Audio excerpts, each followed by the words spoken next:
పాలకూర, పెసరపప్పు. ఇగో middle class mentality అంటే ఇట్లా పెట్టమన్నది. ఎందుకంటే ఏది వేస్ట్ పోనీయం కదా, అందుకే ఇగో ఇది ఐస్ క్రీమ్ డబ్బా. మన ఫామ్ లో వండిన కొత్తిమీర, మన చిట్టి కాకరకాయ 5 వెళ్ళాయి కదా, మా తోరయ్య కట్ట ఫ్రై చేసి ఇస్తాము.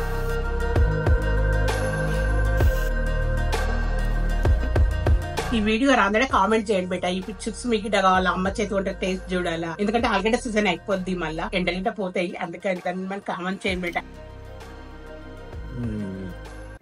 నాయనా నిన్నైతే పైన ఆర్గనైజ్ చేసుకొచ్చినాం కదా మన మినీ గార్డెన్ లో పాలకూర, పెసరపప్పు. నేను ఎప్పుడు కందిపప్పుతో పాలకూర పప్పు వేస్తా, కాకపోతే ఈ రోజు పెసరపప్పు, ఎందుకంటే ఎండలు మండిపోతున్నాయి కదా, ఎండాకాలం చల్లువు ఆ పెసరపప్పు, అందుకే పెసరపప్పు వేస్తున్నా. ఇది మన ఎల్లెండల్ పెసరపప్పు నాన్న, ఇదైతే మన మినీ గార్డెన్ పాలకూర. మన చిట్టి కాకరకాయ 5 వెళ్ళాయి కదా, మా తోరయ్య కట్ట ఫ్రై చేసి ఇస్తాను. మన ఎల్లెండల్ పెసరపప్పు,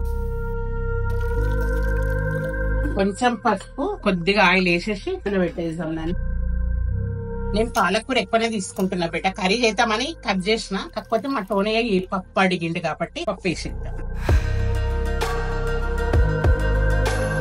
మిడిల్ క్లాస్ మెంటాలిటీ అంటే ఇట్లా పెట్టమన్నది, ఎందుకంటే ఏది వేస్ట్ పోనీయం కదా, అందుకే ఇగో ఇది ఐస్ క్రీమ్ డబ్బా పిల్లలు తెచ్చుకుంది. పచ్చికాయల కారం వేద్దాం బేట, మళ్ళీ పసుపు. పాలకూర ఇలా తక్కువ పడుతుందన్న, సాల్ట్ చూసి వేసుకుందాం. మన ఫామ్ లో వండిన కొత్తిమీర వేసేస్తున్నా. ఆకుకూరలు ఏవైనా మనకు ఎక్కువ కనిపిస్తాయినా మంచి ఉడికే వరకు దగ్గరకు వచ్చేస్తుంది. ఇక ఆకుకూర ఇటానికి ఎంత తీసుకున్నా కొద్దిగా అయిపోతుంది బేట, ఆకుకూరలు ఏవైనా సరే. ఇక డక్కని వేసుకుందాం. 5 చిట్కాకరకాయలు వెళ్ళినాయి, ఇదంతా ఫ్రై చేయాలంట. చూద్దాం, ఇంత తక్కువ ఎప్పుడు చేయలేను, టోరయ్య కోసం అయితే చేస్తున్నా. నేను పప్పు పని చేస్తున్నాను, చిట్కాకరకాయలు ఫ్రై చేయిస్తాము, ఏదో ఎన్నో ఉన్నట్టు ఫ్రై అంటే. ఇది ఎట్లా ఫ్రై చేయాలంటే తెలియదు నాన్న, ఏదో చిన్న పిల్లలు ఆడుకున్నట్టుంది, మీరు చిన్నప్పుడు బొమ్మరీలు పెట్టుకుని ఆడుకున్నట్టుంది. ఇది వంట, కొంచెం ఉప్పు, కొద్దిగా పసుపు. సేమ్ నాన్న మేము చిన్నప్పుడు బొమ్మలు పెట్టుకుని ఆడుకుంటుంటే ఇట్లా బొమ్మరీలు కట్టుకున్నట్లుంది ఈ వంట. ఇప్పుడు ఇది పక్కకి పెట్టేస్తాం బిడ్డకు. చూసిండ్రా బిడ్డ ఎంత తక్కువ అయిపోయిందో, ఇంకా గుంజుతుంది పాలకూర ఉడికే వరకు.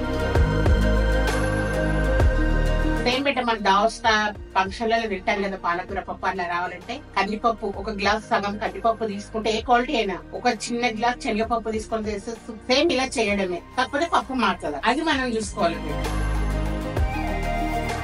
చింతపండు రసం పోసింది, చింతపండు రసం వేసినాం కదా, కొద్దిసేపు ఉడకని. పాలకూర అయితే దగ్గరకు వచ్చేసింది, ఇంట్లోనే డైరెక్ట్ పప్పు వేసేస్తాం. ఇది సిమ్ లో పెట్టేద్దాం బిడ్డ ఉడకని. ఆయిల్ వేస్తాం నాన్న, జీలకర్ర వేసేసినాం, ఎండుమిరపకాయలు, ఎల్లుల్లిపాయలు.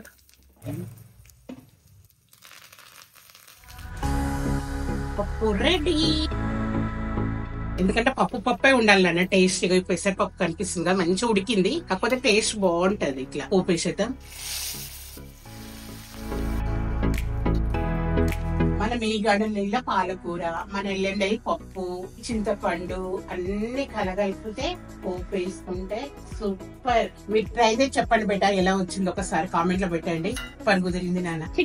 కాకరకాయ ఫ్రై అయ్యిందని చూడండి, ఒక్క ముక్క మనిషికి 2 ముక్కలు వస్తుండొచ్చు ఫ్రై చేస్తే, కాకపోతే మా టోన్ అడిగింది కాబట్టి చేసేస్తాను. మన ఇంట్లో ఒలిసిన మార్కెట్ కి వెళ్ళి తెచ్చిన ఎల్లిపాయలు, మన ఎల్లుండేలు కారం బేట, బాగుంది టేస్ట్, సూపర్ నచ్చింది నాకు. ఎల్లుండేలు కారం, కొద్దిగా ఆయిల్ పోసేసుకుందాం. ఇగో చాలా ఉంటాయి, వండితే రసం వస్తుంది, ఇంకా ఏం వస్తలేదు, అట్లా వేసేద్దాం ఫ్రైకి.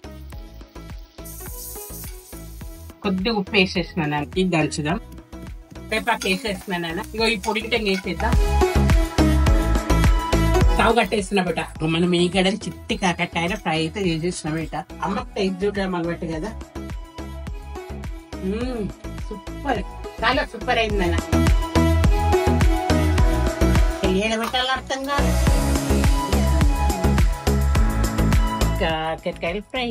ఈ వీడియో రాందడే కామెంట్ చేయండి బేట. ఈ పిక్చర్స్ మీకు కావాలా, అమ్మ చేతి వంట టేస్ట్ చూడాలా, ఎందుకంటే ఆలుగడ్డ సీజన్ అయిపోద్ది, మళ్ళా ఎండలింట పోతాయి, అందుకని దాన్ని మనం కామెంట్ చేయండి బేట. ఇగో పాలకూర కంపెనీలో నెయ్యి కోసం తెచ్చుకున్నామండి. మా పిల్లలు ఏం చేస్తారంటే ఏ గిన్నెలంటే ఆ గిన్నెలో పోసేస్తారు, కాబట్టి మా టోనయ్య తెచ్చుకోండి. మన ఎల్లుండేలు గీ పోసేద్దాం. ఆంధ్ర నుంచి వచ్చిన ఉసిరికాయ పచ్చడి. Tuna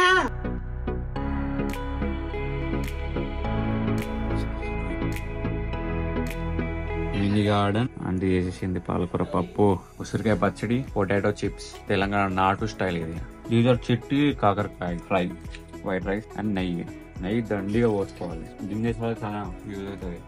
GBs working.